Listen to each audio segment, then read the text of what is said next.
पाठ रखा है गीता का भगवान कौन है।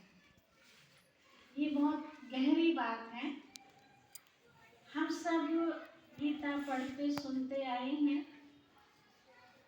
अगर गीता नहीं भी पढ़ी, आम तौर पे भी मोटी भाषा में हम ये सब सुनते रहते हैं। गीता का ज्ञान किसने दिया? बताएंगे गीता का ज्ञान किसने दिया? शिव ने दिया। पक्का शिव ने दिया है? अच्छा, जो कहते हैं शिव ने दिया है ये हाथ खड़ा करेगा। जो समझते हैं, बच्चों के भी हाथ खड़े होते हैं। अच्छा, जो ये समझते हैं कि श्री कृष्ण जी ने गीता का ज्ञान दिया, वो हाथ खड़ा करें। अच्छा, आधे आधे हो रहे। महाभारत में श्री कृष्ण जी ने दिया था। माताओं का भी ये कहना है श्री कृष्ण जी ने दिया था। एक दो माता का कहना शिव जी ने दिया था। अभी कैसे पता चले? दो बातें हो रही हैं कि शिव जी ने दिया है या श्री कृष्ण जी ने दिया है। कौन दे सकता है? तो जब तक हमें सही पता नहीं होगा तो उसका हम फायदा कैसे ले पाएंगे? और ये भी आप देखिए, काम किसी और ने किया हो और उसकी जो महिमा है, उसकी जो तारीफ है, वो किसी और को मिल जाए तो ये अच्छी बात है? अच्छी बात नहीं है ना। मेहनत आप करें, तारीफ कोई और ले जाए, ठीक नहीं है ना।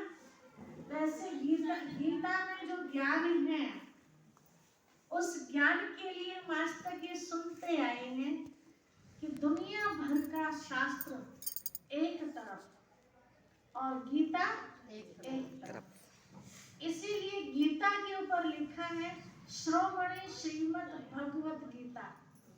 श्रोमणी शब्द दिया है। कभी श्रोमणी रामायण आपने नहीं सुनी होगी, नहीं है ना। श्रोमणी भागवत नहीं सुनी होगी या किसी और किताब के ऊपर श्रोमणी शब्द नहीं आता।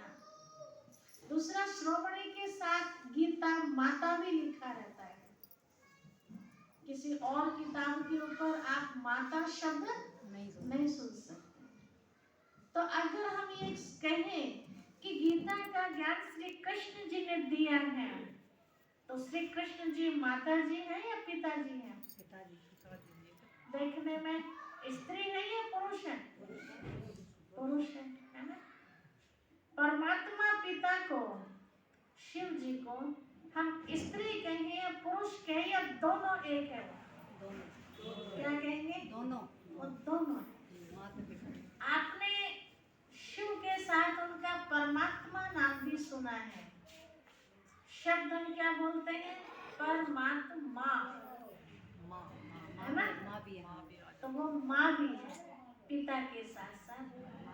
अन्य जो भी देहधारी है, अगर सिंगल है तो हम उनको माता पिता नहीं कह सकते, लेकिन शिव जी को सिंगल होते हुए भी माता पिता, टीचर, सतगुरु आदि का टाइटल देते हैं।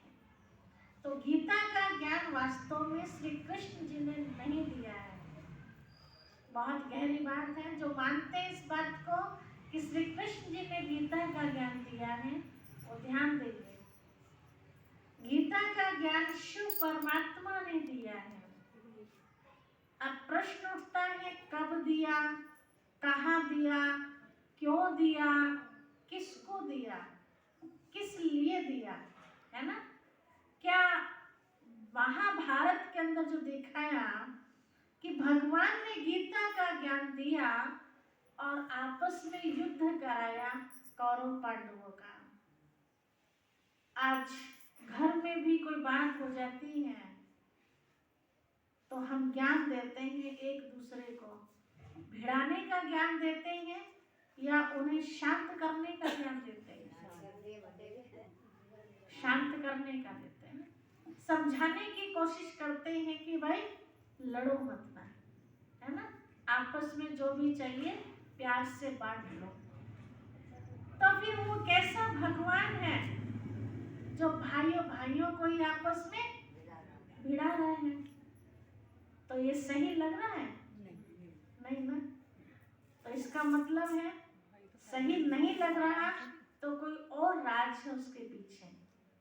वो कौन सी लड़ाई कराई थी भगवान ने?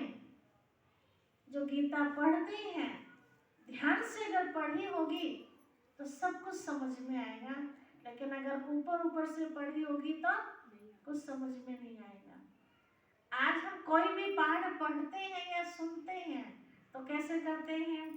अभी अनु बहन जी उदाहरण दे रही थी ना, हाथ में माला होती है, मुख से राम राम भी करते रहते हैं, लेकिन ध्यान कहीं और भी रहता है।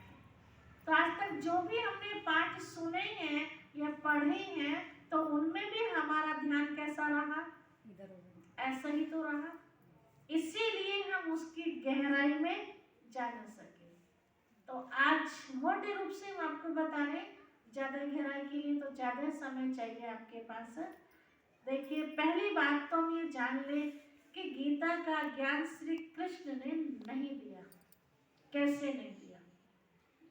गीता जब हम उठाते हैं तो गीता में भगवान ने अपना परिचय दिया है कि मैं कौन हूं। तो मैं कौन हूं क्या बताया उन्होंने? मैं निराकार हूं। श्री कृष्ण जी को हम कैसा देख रहे हैं? साकार में देख रहे हैं ना। फिर बताया निराकार के साथ साथ कि मैं जन्म मरण से न्यारा हूं। श्री कृष्ण जी को हम कैसा देख रहे हैं? वो जन्म भी लिया, की तरह